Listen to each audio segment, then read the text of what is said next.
नमस्कार, मैं हूँ मयूरिका और मेरे साथ आप देख रहे हैं वीएनएम टीवी। गुजरात का वडोदरा शहर जिसकी बातें हम अक्सर ही कहा किया करते हैं। महाराजा साजीराव गायकवाड़ का ये शहर वो सालों पहले महाराजा साजीराव गायकवाड़ ने कुछ इस तरह बनाया था कि लोगों को दिक्कतें ना हो, लेकिन अब वडोदरा महानगर पालिका हस्तक है सारी चीजें और बहुत सारी परेशानियों से वडोदरा के लोग जूझते रहते हैं। खासकर जब मानसून आता है तो वडोदरा के लोग काफी परेशान हो जाते हैं। जब भी बारिश होती है वडोदरा के लोगों की दिलों की धड़कन बढ़ जाती है कि कहीं इस बार तो वाटर लॉगिंग नहीं होगा।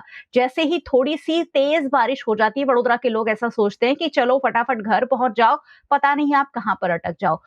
वडोदरा में वाटर लॉगिंग एक बहुत बड़ा इशू है कि जैसे ही बारिश होती है 1 या 2 इंच बारिश में ही वडोदरा शहर पानी में डूब जाता है। 1 से 2 इंच पानी भर जाता है जो वडोदरा शहर के लोगों को परेशान करता है। हो सकता है आधे घंटे बाद या कई कई जगह पर एक आध दिन बाद पानी उतर जाता है, लेकिन जो वो वाटर लॉगिंग होता है उसकी वजह क्या है? साथ ही जैसे ही बारिश होती है और बिना बारिश के भी वडोदरा में एक और बड़ी समस्या है, बार बार गड्ढे पड़ जाना, जिन्हें वडोदरा में આપણે ભૂવા કહીએ છે कि बार बार वडोदरा में जगह जगह गड्ढे पड़ जाते हैं, उसमें वाहन फंस जाते हैं, दुर्घटनाएं होती हैं। क्यों होता है ये सब, क्या वजह है, उस पर आज बात करेंगे और दो खास एक्सपर्ट मेरे साथ इस चर्चा में शामिल हो रहे हैं कि आखिरकार वडोदरा में ये सारी परेशानियों की वजह क्या है। मेरे साथ गुजरात इकोलॉजी सोसाइटी के जयेंद्र लखमापुरकर सर है जो एक्टिंग डायरेक्टर है। सर, बहुत बहुत स्वागत है वीएनएम टीवी पर आपका। धन्यवाद धन्यवाद। और मेरे साथ डॉक्टर दीपा गवली हैं जो गुजरात इकोलॉजी सोसाइटी की सेक्रेटरी हैं। मैम, आपका भी बहुत बहुत स्वागत है। जयेंद्र सर से शुरुआत करेंगे। सर, वडोदरा शहर को मॉनसून के साथ लेन देन नहीं है ऐसा कहा जाता है। जैसे ही वडोदरा शहर में बारिश होती है लोग बहुत परेशान हो जाते हैं। वाटर लॉगिंग एक बहुत बड़ी समस्या। क्यों इतना ज्यादा वाटर लॉगिंग वडोदरा शहर में होने लगा है? सालों से होता है, लेकिन अब तो थोड़ी सी बारिश में आधा घंटा बारिश हुई कि वडोदरा शहर पानी में डूबा हुआ नजर आता है। क्या वजह मानते हैं आप इसकी? इसकी कुछ 2-3 वजह है। जैसे वडोदरा शहर बहुत एक फ्लैट टेरेन पर बसा हुआ है, उसमें नेचुरल स्लोप बहुत कम है, काफी जेंटली स्लोपिंग या फिर ऑलमोस्ट हॉरिजॉन्टल है, तो उसके चलते उसका नेचुरल ड्रेनेज कैपेसिटी वो कम है। ऊपर से रेनफॉल की इंटेंसिटी बढ़ी है, तो थोड़े ही टाइम में बहुत ज्यादा बारिश हो जाती है। ये क्लाइमेट चेंज का इम्पैक्ट है और इसके साथ अर्बनाइजेशन, जो अर्बन हीट आइलैंड का इम्पैक्ट होता है, उसके चलते भी रेनफॉल इंटेंसिटी बढ़ी है। और तीसरा जो इसका ग्राउंड वाटर एब्सॉर्प्शन होता है, जो रिचार्ज होता है, नेचुरल रिचार्ज थ्रू ग्राउंड, वो कम हुआ है क्योंकि हमने बहुत सारा कंस्ट्रक्शन कर दिया, तो नेचुरल सीपेज नहीं हो रहा है। तो तीनों फैक्टर मिलके वाटर लॉगिंग रिजल्ट होता है, इससे वाटर लॉगिंग होता है। और कुछ कुछ जो हमने ब्लॉकेजेस किए हुए, जैसे रोड डिवाइडर के चलते, या कुछ ऐसे कंस्ट्रक्शन है, ऐसी जो एरिया बन गए जिसके चलते पानी बहना जो पहले थोड़ा बहुत बह जाता तो वो भी बहना कम हो गया है। हमने जो कांस है, जो ओपन कांस थे, उसको भी बंद कर दिया, तो उसके चलते भी वो कांस में पानी जाना कम हो गया आजू बाजू के नियर बाय के। तो इससे ये सारे फैक्टर मिलके एक वाटर लॉगिंग की सिचुएशन क्रिएट करते हैं, और ये इंटेंसिटी दिन ब दिन बढ़ती जा रही है क्योंकि हमारा एरिया भी अर्बनाइजेशन हो रहा है, ज्यादा से ज्यादा एरिया आरसीसी के अंदर आ रहा है, रोड या कंक्रीट के चलते, तो इसके चलते ये समस्या तो बढ़ती जा रही है। अगर नहीं ध्यान दिया तो बढ़ती ही जाएगी। बिल्कुल। दीपा मैम भी हमारे साथ है। मैम, क्या जोड़ना चाहेंगे इसमें? वडोदरा में ये वाटर लॉगिंग की समस्या है, अब दिन ब दिन सर भी कह रहे हैं कि बढ़ती जा रही है, इसकी वजह और क्या हो सकती है, क्या मानते हैं आप? एक तो है जब रोड कंस्ट्रक्शंस करते हैं तो जो कॉन्टूर लेना होता है, उसका जो स्लोप्स लेना होता है, तो वो ड्रेनेज वहां पे भी वो नहीं रखते ठीक से। मेरे को याद है, मैं 30 साल हो गए मेरे को बड़ौदा आते हुए, तो जो वाटर लॉग्ड एरिया 30 साल पहले वो वैसे की वैसी रही है। भले रोड बढ़ती गई या रोड की हाइट बढ़ गई है, पर वाटर लॉगिंग इश्यूज तो वही ना वही रही है। जहाँ जहाँ जो पॉकेट्स है वो वैसे ही रही है। तो एक तो है रोड कंस्ट्रक्शन के टाइम पे भी उन्हें ध्यान देना पड़ेगा कि स्लोप्स कैसे रहे और वाटर ठीक से ड्रेन्स में कैसे जाए। और सेकेंड चीज है जो हाई राइज बिल्डिंग्स है। कुछ हाई राइज बिल्डिंग्स जो पुरानी है वो अपना पानी रोड पे ही डाल देते हैं, वो एक इश्यू है। तो वो भी एक सॉल्व कर सकते हैं। जैसे हमारे यहाँ पे हमने गुंजन टावर्स में देखा था 2016 में, काफी हमारे जस्ट रोड के कॉर्नर पे पानी भर जाता था। फिर हमने उनको रिक्वेस्ट किया, why don't you recharge your water, बस the moment they did it finished, उसके बाद एकदम पानी नीचे नहीं रुकता वहां पे। तो ये चीजें हैं जो सेंसिटाइज भी हाई राइज बिल्डिंग्स को करना पड़ेगा कि आप ग्राउंड वाटर रिचार्ज ठीक से करें ना, रोड पे आए पानी। तो ये भी काफी हद तक इश्यू सॉल्व कर सकती है। Wall to wall paver block अब हमने बना दिए हैं कि हमें मिट्टी में चलना ही ना पड़े, हम wall to wall paver block की और पूरे वडोदरा शहर को ले जा रहे हैं। क्या वाटर लॉगिंग की एक वजह ये भी मानी जा सकती है? यस, ये भी है। मट्टी का लेयर ही नहीं रहा है, जैसे मट्टी या तालाब है, इवन तालाब जो रहते हैं वो ऐसे स्पंज एक्ट करती है, एक्स्ट्रा पानी को अंदर ले लेती है। अब वो जो नेचुरल चैनल्स जो थी, नेचुरल ड्रेन्स जो थी, जो तालाबों में जाती थी, उसको हमने ब्लॉक कर दिया है। तो तालाब तक तो पानी पहुंच ही नहीं रहा था, उसका जो कैपेसिटी है वो खत्म हो गया है। और इसीलिए जो पानी कैचमेंट में रह जाता है, यानी कि जहाँ से कांस शुरू होते हैं, जहाँ से ड्रेन, तो वो वहीं का वहीं रह जाता है, वो पहुंच ही नहीं पाता तालाबों में। ये एक और इश्यू है। जी, तो wall to wall paver block बनाकर हम वडोदरा शहर को चमकाने की कोशिश तो कर रहे हैं, लेकिन वो ही वडोदरा शहर को डुबा देता है। हम सोच रहे हैं कि हमारा शहर जो है वो स्लम फ्री सिटी बनाने की जगह हम डस्ट फ्री सिटी बनाने चले थे उसे, कि कहीं भी मिट्टी नहीं दिखनी चाहिए, और उसी की वजह से वाटर लॉगिंग बहुत बड़ा इश्यू। और पूर्व इलाका वडोदरा का वो तो 2-3 दिन पानी में भरा रहता है, सोसाइटी है, हज़ारों लोग रहते हैं, और वहाँ 2-2 3-3 दिन तक जब पानी नहीं उतरता है तो बहुत ज़्यादा बीमारियों तक का सामना करना पड़ता है। एक और समस्या है, जयेंद्र सर के पास वापस चलूँगी। सर, वडोदरा में गड्ढे बार-बार पड़ जाते हैं। ऐसा मानसून में तो ये बढ़ ही जाता है, लेकिन बिना मानसून के भी वडोदरा में जगह-जगह बनी-बनाई सड़क, जहाँ से रोज़ लोग गुज़रते हैं, वहाँ बड़े-बड़े गड्ढे हो जाते हैं। इसकी वजह क्या है? इसके बहुत सारे फैक्टर्स है, कोई एक फैक्टर्स नहीं है। एक तो जो बड़ौदा का जो रिवर का कैचमेंट है वो पावागढ़ से पानी बह के आता है, तो जो सेडिमेंट है वो भी पावागढ़ से बह के आता है। तो उसमें जो सेकंड टाइप जो बेसाल्ट है, वो जब विदर होता है तो उसमें एक मिनरल बनता है कैल्शियम कार्बोनेट, जिसको हम कैल्साइट, तो वो यहाँ के सेडिमेंट में जाता है। वो आके नीचे डिपॉजिट होता है रिवर बैंक के जो एरियाज है, जिसको हम फ्लड प्लेन्स कहते हैं, वहाँ पे हिस्टोरिकली डिपॉजिट होता रहा है। और ये कैल्शियम कार्बोनेट ऐसा मिनरल है जो जब पीएच ड्रॉप होता है तो ये डिसॉल्व होता है ग्राउंड वाटर में, और जब इवेपोरेशन होता है तो ये डिपॉजिट होता है। तो गर्मियों में ये डिपॉजिट होता रहता है कुछ एरिया में, क्योंकि इवेपोरेशन से पानी चला जाता है तो वो नीचे कैल्शियम कार्बोनेट छोड़ देता है।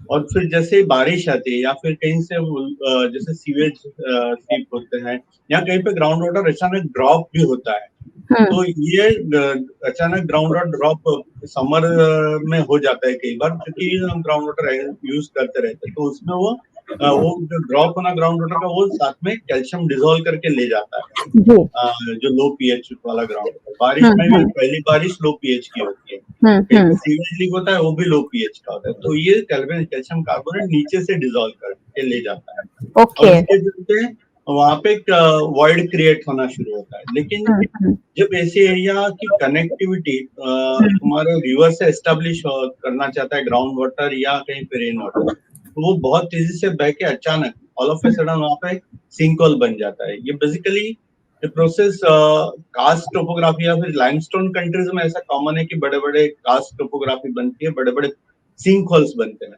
तो ये ऑलमोस्ट सेम प्रोसेस है, स्मॉल स्केल पे बनता है, वो बड़े बड़े किलोमीटर लंबे गड्ढे बनते हैं, लेकिन ये स्मॉल स्केल पे बनता है और ये काफी फ्रीक्वेंटली होता है। हर साल होता रहेगा, वही के वही बनता रहेगा। तो इसमें नेचुरल फैक्टर्स बहुत बड़ा कंट्रोलिंग है। ऊपर से इसको कितना भी पैच वर्क करो या कुछ करो, ये होता रहेगा, क्योंकि ये काफी यहाँ का कैरेक्टर है। तो हम वडोदरा महानगर पालिका को इसका जिम्मेदार ठहराते हैं, सड़क बनाने वाले कॉन्ट्रैक्टर को ठहराते हैं, लेकिन इसके पीछे साइंटिफिक रीजन भी है। दीपा मैम, ये जो गड्ढे पड़ने की समस्या है, इससे कैसे सुलझाया जा सकता है? अगर वहाँ कुछ आपने जिस तरह टेक्निकल बातें बताई वो सारी चीजें हो रही हैं, इसे रोका कैसे जा सकेगा? जैसे जयेंद्र ने बोला है, उसका एक रिवर के साथ कनेक्शन है, तो जिस रोड्स पे हो रही है हमें वो ड्रेनेज स्टडी करना पड़ेगा और प्रॉपर चैनल, पानी का जो है जाने का रास्ता, उसको वापस से रेस्टोर करना पड़ेगा, नहीं तो ये गड्ढे तो होते ही रहेंगे। सो मे बी वो स्टडी साइंटिफिक स्टडी करके और उसका एक प्रॉपर जो हम कहते हैं चैनल बनाना पड़ेगा, जो रास्ता पहले था वो वापस नदी को या फिर वो स्ट्रीम को देना पड़ेगा। उसमें अगर हम रोड कोशिश करें तो हमेशा वो कोलैप्स ही करेगा। अब मैं बोलूंगी डांडिया बाजार से मुजमोड़ा का जो रास्ता है, तो पिछले 1 साल से मेरा काफी फ्रीक्वेंसी है उस रोड में, हमेशा हर 2 महीने में तो उसमें कोलैप्स हो ही रहा है। राइट। तो अगर हम पुराने मैप देखें, कहीं ना कहीं वहां पे स्ट्रीम थी या फिर एक कांस जाती थी, तो उसके ऊपर ही अगर हम ट्राई कर रहे हैं रोड बनाने का, तो वो नहीं, वो कोलैप्स ही करेगा। जी। तो एक बार प्रॉपर स्टडी के साथ, प्रॉपर अलाइनमेंट के साथ काम हो, एक बार basically scientific study, geological study करना बहुत जरूरी है, और वो हाइड्रोजियोलॉजी का एस्पेक्ट जानना बहुत जरूरी है। देन उसको इम्प्लीमेंट करते हुए रोड्स बनाए तो कोई इश्यूज नहीं रहेंगे।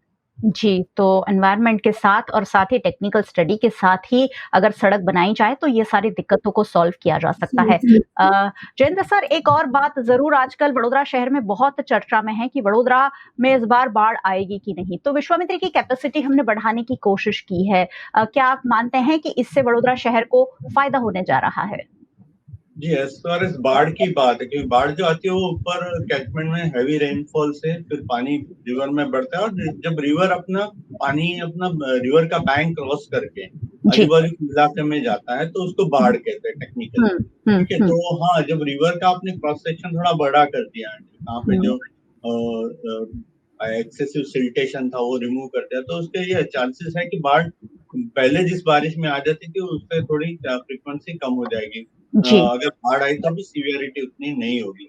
लेकिन बाढ़ की एक वजह ये भी है कि हम लोग ने रिवर के फ्लड प्लेन में जाके ही अपना जो एक्टिव फ्लड प्लेन में यहाँ पे घर बसाए, तो वो तो वल्नरेबिलिटी उनकी थोड़ी बहुत तो रहेगी, क्योंकि आपको फ्लड प्लेन, रिवर के फ्लड प्लेन खाली करने पड़ेंगे। फ्लड प्लेन का ही मतलब है जब फ्लड आता है तो उसमें पानी भर जाता है, तो वैसे फ्लड प्लेन को थोड़ा सा ओपन रखना पड़ेगा। तो जो अगर थोड़ी भी बाढ़ आती है तो वो डैमेज कम। जी बिल्कुल, फायदा होगा, थोड़ा बहुत तो फायदा होगा ही।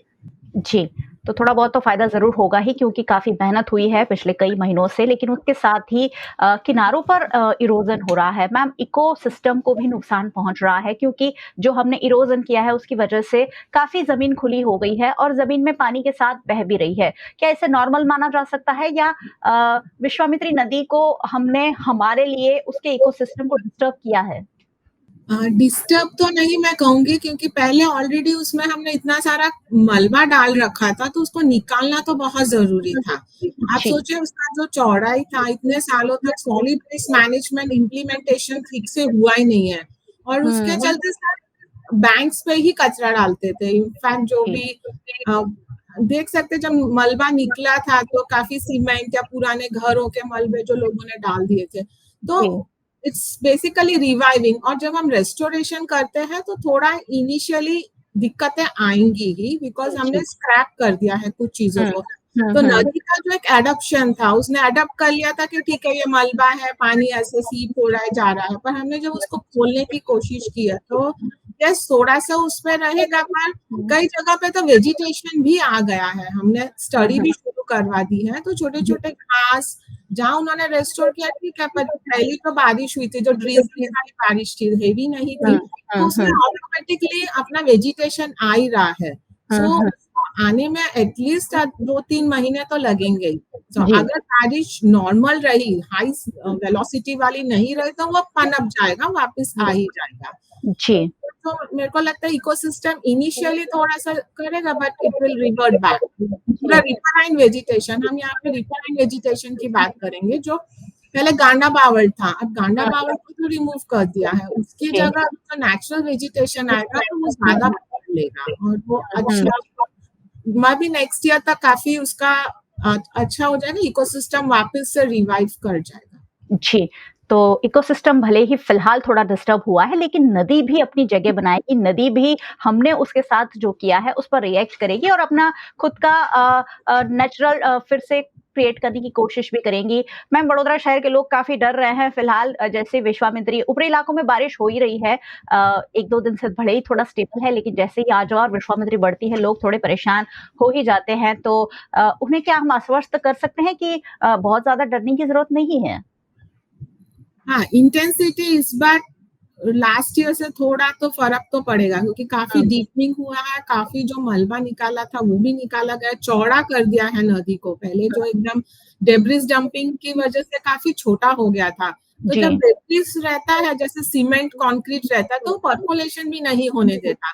अब वो लेयर जब निकल गया है, तो अब सोचे वो भी ऐसे स्पंज काम करेगा। अभी जो विश्वामित्री नदी है, तो ग्राउंड लेवल सीपेज भी होगा, तो उसके चलते भी जब ग्राउंड में पानी चला जाएगा तो ऑब्वियसली सरफेस वाटर फ्लो थोड़ा कम ही रहेगा। तो आशा करते हैं कि हाँ, ज्यादा बारिश हो गया जैसे सूरत की इंटेंसिटी हुई या फिर, वो तो हमारे हाथ में नहीं होगा, पर हो जाना चाहिए। जो नॉर्मल जो बारिश है उसमें नहीं रहेगा।